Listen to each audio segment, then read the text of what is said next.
श्री कृष्ण कहते हैं कि गुजरा हुआ वक्त कभी लौट कर नहीं आता और तब हमारे पास पछताने के सिवाय और कुछ नहीं रहता। आप अपने जीवन में समय को कितना महत्व देते हैं? क्या आप अपना हर काम वक्त पर पूरा करते हैं? लोग अक्सर कहते हैं क्या करें, समय ही नहीं मिलता, लेकिन समय का सदुपयोग करने वाले ऐसा कभी नहीं कहते।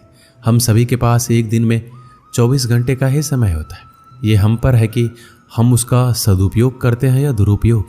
यदि आप सोचते हैं आप मेहनत बहुत करते हैं पर आप कहीं पहुंच नहीं पा रहे, तो आप सिर्फ एक गलती कर रहे हैं। आप मेहनत बहुत करते हैं पर आपके मन में हार जाने का डर है और ये डर आपको जकड़ रखा है। मेरी मानिए, जो मेहनत आप कर रहे हैं उसे पूरी लगन और ईमानदारी से करते हुए अपने काम पर विश्वास रखिए और हार के बारे में ना सोचकर सिर्फ जीतने के बारे में सोचिए। समय बहुत कीमती है, लेकिन हमें यह बिल्कुल मुफ्त मिलता है। जो लोग समय का सही कीमत जानते हैं वह इसका सही इस्तेमाल करके कामयाबी की ऊंचाइयों को छूते हैं, और जो समय की कदर नहीं करते वो इसे यूं ही बर्बाद करके अपना भविष्य खराब करते हैं। समय का सही उपयोग करके ही अपने सपनों को साकार किया जा सकता है, अपने लक्ष्य तक पहुंचा जा सकता है। प्रकृति और समय कभी किसी के साथ भेदभाव नहीं करते। हवा, पानी, मौसम, दिन रात, ये सब हम सब के लिए हमेशा एक जैसे रहते हैं। अमीर व्यक्ति के लिए सूरज पूरब की बजाय पश्चिम से नहीं उगता, या बरसात किसी की उम्र या हैसियत देखकर उस पर कम या ज्यादा नहीं बरसती है। अमीर, गरीब, बच्चे, बूढ़े, सभी के लिए समय एक जैसा रहता है। हाँ, समय का सही उपयोग ना करके या समय को व्यर्थ गवा कर हम अपना भविष्य जरूर खराब कर देते हैं। यदि आज हम समय की कद्र करेंगे तभी समय कल हमारी कद्र करेगा। हम आज जो भी हैं, जहां भी हैं, उसके लिए हम खुद जिम्मेदार हैं, क्योंकि हमने अपने अतीत में जो मेहनत की है, हमारा वर्तमान उस मेहनत का ही नतीजा है। हमारा आज की मेहनत हमारा भविष्य तय करती है। अतः समय की कीमत समझकर उसका सही उपयोग करना बहुत जरूरी है।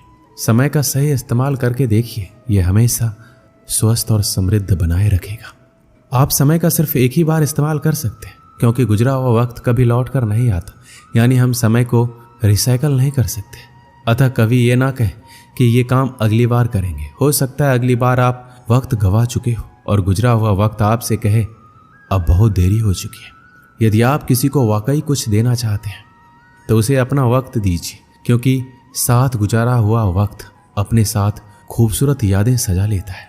वक्त जीवन के कई पाठ पढ़ा जाता है, बड़े से बड़े घाव भर देता है और नए सिरे से जीने की ताकत भी देता है। अतः आज यदि आपका वक्त सही नहीं चल रहा तो निराश ना हो, मेहनत करते जाइए। आपका अच्छा वक्त जरूर आएगा। समय और धन की दौड़ में हमेशा समय की जीत होती है। पैसा कमाना आपको अमीर बना देगा, लेकिन समय को जीतना आपको सफल बनाएगा। समय फिर कभी लौट कर नहीं आता। आपको इसका उपयोग करने का केवल एक ही मौका मिलता है। यदि आज आप समय का सदुपयोग करते हैं तो यह आपको कल लाभकारी परिणाम देगा। समय बहुत कीमती है और इसे अच्छे कर्मों में खर्च करने की जरूरत है। समय के मूल्य को समझना महत्वपूर्ण है, क्योंकि ये बदलता रहता है। समय फिर कभी किसी के जीवन में एक जैसा नहीं हो सकता। जो व्यक्ति समय के महत्व को जानता है, उसका सम्मान करता है, वह चतुर और बुद्धिमान माना जाता है। वह व्यक्ति अपने जीवन में सभी सफलता प्राप्त करने वाला होता है। श्री कृष्ण कहते हैं हमें समय का महत्व तब पता चलता है जब हमारे पास वास्तव में इसकी कमी होती है। एक छात्र परीक्षा देते समय प्रत्येक मिनट के मूल्य को महसूस कर सकता है। नौकरी चाहने वाले को समय की कीमत महसूस होती है जब उसे कुछ मिनट देर से आने के लिए खारिज कर दिया जाता है। एक सामान्य परिवार समय के मूल्य को महसूस कर सकता है जब उनका अति आवश्यक वाहन कुछ मिनटों के लिए छूट जाता है। समय की शक्ति के आगे कोई नहीं टिक सकता। समय अमीर को गरीब और गरीब को अमीर बदलने में सक्षम है। यह एक खुश व्यक्ति को रोने के लिए या रोने वाले व्यक्ति को कुछ ही सेकंड में खुश बना सकता है। समय इतना शक्तिशाली होता है, हम उसे देख नहीं सकते, लेकिन समय के सामने उपस्थित परिस्थितियां हमें बहुत कुछ देखने पर मजबूर कर देती है। समय पृथ्वी पर सबसे कीमती वस्तु है। इसकी तुलना किसी से भी नहीं की जा सकती। इस संसार में सब कुछ समय पर निर्भर करता है। समय से पहले कुछ भी नहीं होता है। यदि हमारे पास समय नहीं है तो हमारे पास कुछ भी नहीं। समय की बर्बादी हमें और हमारे भविष्य को बर्बाद करती है। ये समय ही है जो हमें धन, खुशी प्रदान करता है। हमें अपने समय का कुछ उपयोगी कामों को करके करना चाहिए। इस संसार में सब कुछ समय के अनुसार बदलता है, क्योंकि समय से कुछ भी स्वतंत्र नहीं है। हमें कठिन परिश्रम करने का आनंद लेना चाहिए और कभी भी अपने अच्छी आदतों को बाद में करने के लिए नहीं टालना चाहिए। खोया हुआ धन पुनः अर्जित किया जा सकता है, खोए हुए वैभव पुनः प्राप्त किए जा सकते हैं।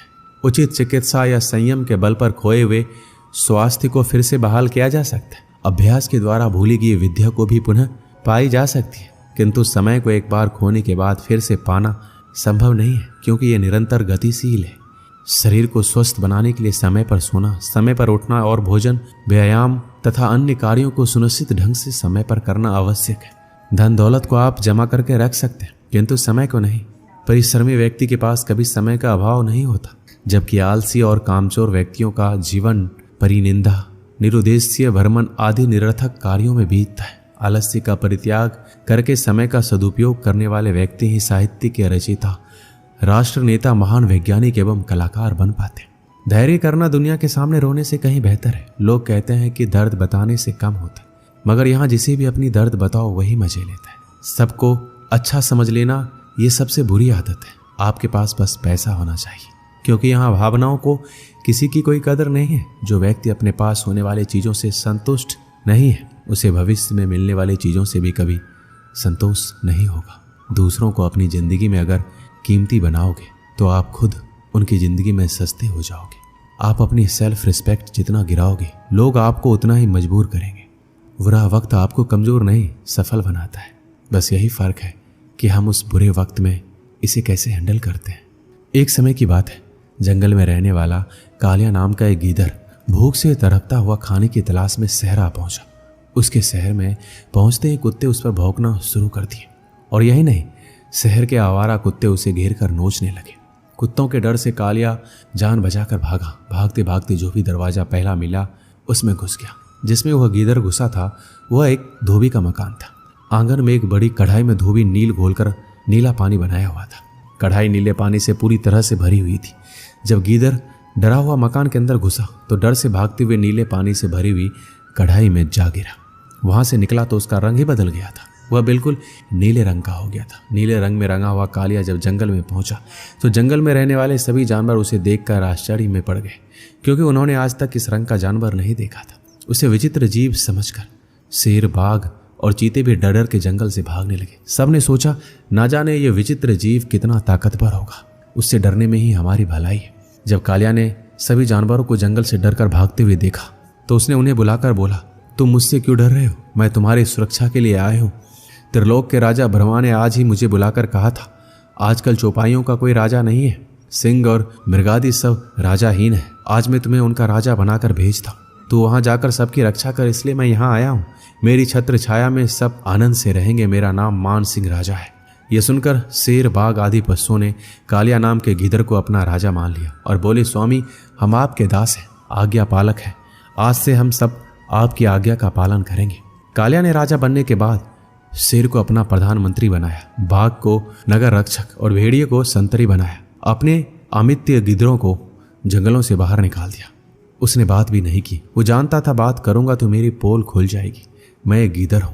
उसके राज्य में शेर आदि छोटे छोटे जानवरों को मारकर कालिया को भेंट किया करते थे। कालिया उनमें से कुछ भाग खाकर शेष अपने नौकरों चाकरों में बांट देता था। कुछ दिन उसका राज्य शांति से चलता रहा, लेकिन एक दिन बड़ा अनर्थ हो गया। उस दिन कालिया को दूर से गीदड़ों की किलकारियां सुनाई दी।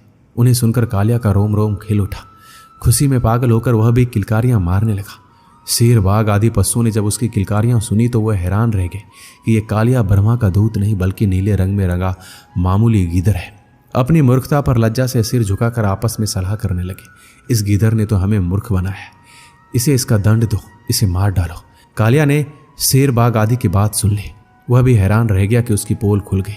अब जान बचाना भी कठिन है, इसलिए वह वहां से भागा, किंतु शेर के पंजे से भागकर कहां जाता। एक ही छलांग में शेर ने उस ढोंगी गीदड़ को मौत के घाट उतार दिया। इस कहानी से हमें यही शिक्षा मिलती है कि जो अपनों को नीचा दिखाकर परायों को अपनाता है उसका आज नहीं तो कल निश्चित ही विनाश होता है। हमारे समाज में सामाजिक एकता और समरसता के महत्व को समझना चाहिए। यदि आज हम अपने समाज के सभी व्यक्तियों को समान नजरिए से नहीं देखते और समर्थन नहीं करते तो कल उन्हें हमारे समाज के लिए कठिनाइयां और नुकसानकारी बना देगा। इसलिए हमें अपने समाज में सभी का सम्मान करना और सहयोग करना चाहिए ताकि समृद्ध और संगठित समाज बना रहे। दोस्तों, इस वीडियो में बस इतना ही। मिलते हैं अगले वीडियो में। अपना ख्याल रखिएगा। धन्यवाद। जय श्री कृष्ण।